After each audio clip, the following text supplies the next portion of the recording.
cet RSI doit fournir ses statuts.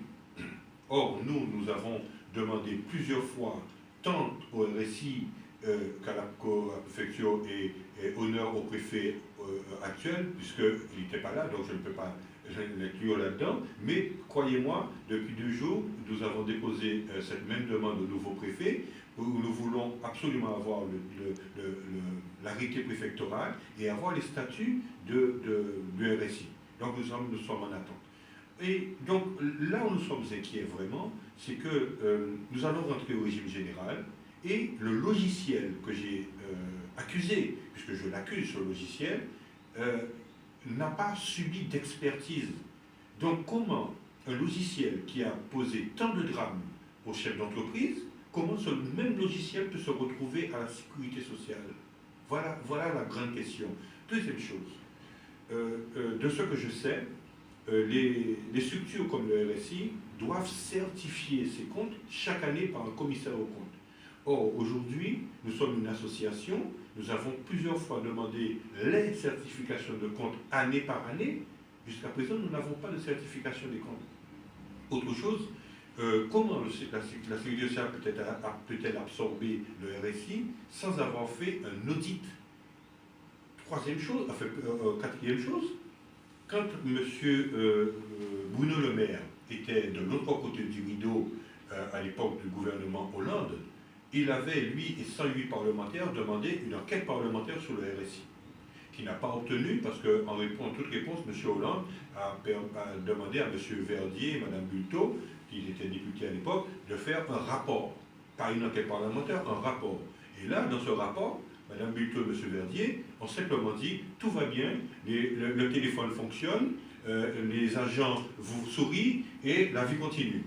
Mais pour autant, les problèmes ont continué à perdurer. Et aujourd'hui, que M. Le Maire, il est ministre et député, eh bien, bizarrement, on aurait dit qu'il est amnésique. Puisque nous avons plusieurs fois écrit à M. Le Maire pour lui dire « mais où en est votre enquête parlementaire que vous aviez demandé ?» Aujourd'hui, il est amnésique. On va s'occuper de ce cas-là aussi. Aujourd'hui, il faut que les gens sachent, il faut que les chefs d'entreprise sachent que ce qui nous attend n'est pas sain, il n'est pas clair. Nous avons une démarche individuelle et une démarche collective. Quand vous allez recevoir, puisque si vous ne l'avez pas encore eu, le RSI étant définitivement mort avec le vote des députés le 26 octobre 2017, mais c'est l'URSSAF qui prend le relais. Donc si vous ne l'avez pas encore reçu, vous allez recevoir des appels à cotisation de l'URSSAF. Alors, si vous contestiez aujourd'hui les appels à cotisation du RSI, vous êtes en position de contester les appels à cotisation de l'URSSAF. Mais comment vous pouvez contester? Comment on peut faire? C'est très facile. Vous savez, M. Marcès, la loi française est quand même relativement bien faite. Dans la Constitution française, il y a quelque chose qu'on appelle le droit à la contestation. Qui veut dire que même si un gendarme ou un policier aujourd'hui vous donne un procès verbal, vous avez le droit de dire « je ne suis pas d'accord ». Quid pour vous, charge à vous de motiver votre contestation. Mais la Constitution vous permet de contester. Et pour motiver votre contestation, vous brandissez l'article 1315 du Code civil qui dit la chose suivante. Le créancier doit faire la preuve de sa créance. Alors, quand vous allez recevoir ces documents des URSSAF, vous faites un courrier avec accusé de réception où vous dites que vous contestez. Et en vertu de l'article 1315, vous exigez de l'URSSAF qu'il vous fasse la démonstration que le mode de calcul qui est utilisé par le logiciel, donc ce qui implique qu'il doit vous fournir le rapport de l'expertise qui prouve que le logiciel est bon, et il doit vous fournir ça. Mais comme ils sont dans l'incapacité de fournir ce résultat, eh bien, ils sont dégoûtés, comme nous avons eu la chance de gagner quelques dossiers au TAS, et notamment des sommes pharaoniques, des 49 000 euros par-ci, des 21 000 euros par-là, nous avons un taux de réussite qui est pas mal. Mais, en plus de ces victoires, le RSI a été débouté plusieurs fois en cour de cassation, mais la cour de cassation c'est déjà un autre niveau, et surtout, en l'île de la Réunion, qui est très en avance, vous avez Maître Alquier qui fait un travail avec son collectif qui est formidable et qui a déjà gagné plein de procès, dont le plus retentissant qui est il y a moins d'un mois de ça, où au tribunal de commerce, M. Alquier, Maître Alquier, a fait débouter le RSI d'une créance de 153 600 euros. C'est pas rien. Et je dis clairement, puisque j'ai le document sous les yeux, qui dit que le tribunal de commerce a débouté le RSI de cette somme, 153 600 euros, parce que le RSI n'avait pas pouvoir, je dis bien n'avait pas pouvoir, à traduire les gens au tribunal. Donc à ce moment-là, vous allez déposer une plainte? Alors, il y a deux démarches. Alors, nous sommes en train de travailler avec un collectif d'avocats en Guadeloupe.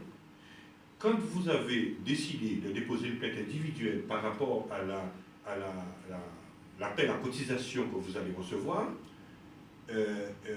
d'une part, nous mettons à votre disposition notre collectif d'avocats. Là, nous allons parler des modalités après, un autre jour. Et ça, c'est une plainte personnelle. Maintenant, comme le RSI a eu une démarche de gangster, et je prends mes responsabilités en disant ça, il va falloir attaquer le RSI pour le préjudice subi.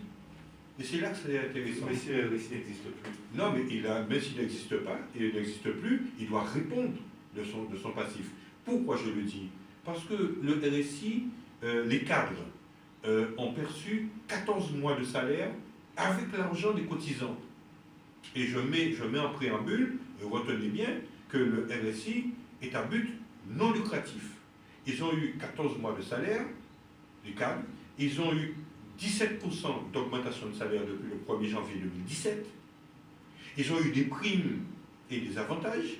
Aujourd'hui que le RSI est mort, ils reçoivent en ce moment une prime, un parachute doré pour bon et loyal service d'une moyenne de 10 000 euros. Avec quel argent? Avec l'argent des cotisants. Bon, en plus de ça, ils ont fait un séminaire de fin de vie du RSI dans un château luxueux, avec spa, avec tout ce qui tourne autour, avec l'argent des Guadeloupéens. Quand il y a eu l'an dernier la semaine de l'artisanat... Mais la fin de vie du RSI s'est déroulée en Guadeloupe ou... Non, en France. Donc les cadres d'ici, de Martinique, de Guyane, ils sont partis en France aux frais de la princesse, avec l'argent des affiliés du RSI. Quand il y a eu la semaine de l'artisanat, en France, de manière générale, le RSI a fait un chèque de 10 millions d'euros pour permettre aux chambres de métier de faire la semaine de l'artisanat. Je ne crois pas savoir que le RSI est un mécène. Il ne peut pas prendre l'argent des affiliés pour donner à tout vent. Aujourd'hui, avec le passage des cyclones Maria et Yoma, le RSI a décidé de donner un chèque de 1 700 euros aux affiliés sinistrés. Tant mieux pour les Guadeloupéens. Moi, je dis tant mieux. Au contraire, comme il y aura pas l'argent, on nous prend quand même.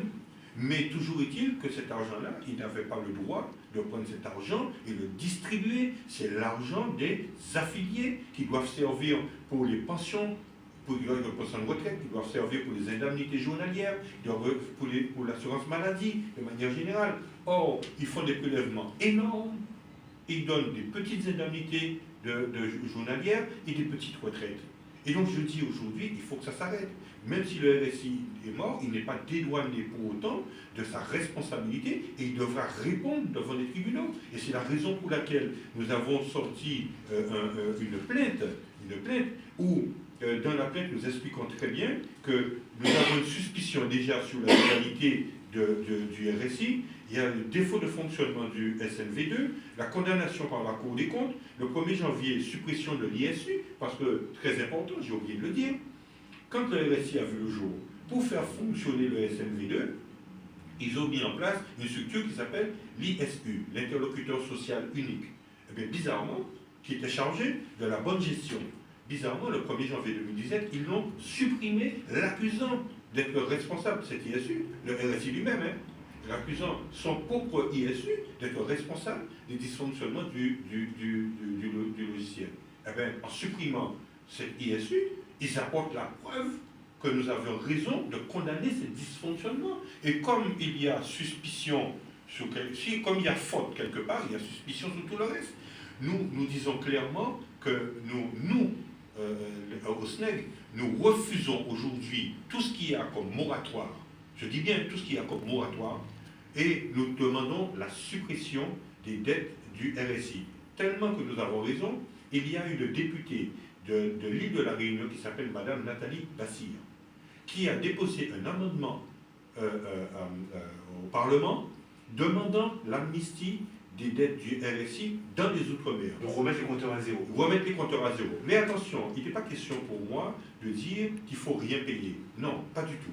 Ce que je demande, et c'est ce que nous avons demandé au Premier ministre, c'est qu'il faut repartir pour l'instant du 1er janvier. Nous mettons une somme lambda, ça peut être 3 000, 4 000 euros pour l'année. Les chefs d'entreprise vont payer tous les mois une somme X, parce qu'il faut assurer quand même la couverture sociale. Et en attendant que l'enquête puisse déterminer la responsabilité du RSI à tel ou à tel niveau. Et à ce moment-là, nous verrons.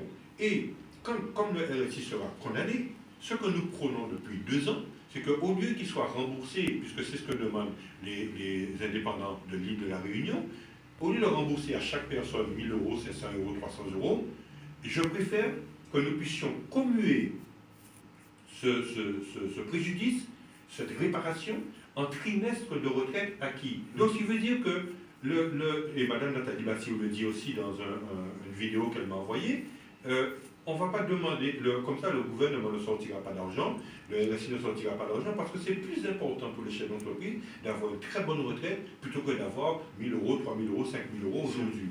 Et donc, je pense que c'est plus intelligent d'aller dans ce sens-là. Donc, nous sommes prêts aujourd'hui et nous demandons vraiment à tous les chefs d'entreprise de venir nous rejoindre dans cette plainte, parce que par principe, il faut qu'on arrête de dire avec pas livraison de Paul, que pourtant en terre par goût, mais pourtant fait. Donc aujourd'hui, nous demandons aux gens de nous rejoindre dans la plainte, hein, et pour cela, vous pouvez aller sur notre site, hein, www.sneguadeloupe.com, et vous aurez toutes les informations, et à ce moment-là, nous allons mutualiser cette plainte avec les libérés de la Sécu et le collectif des indépendants de l'île de la Réunion et de la Martinique. Pas des gommes, je vous vois avoir un petit sourire assez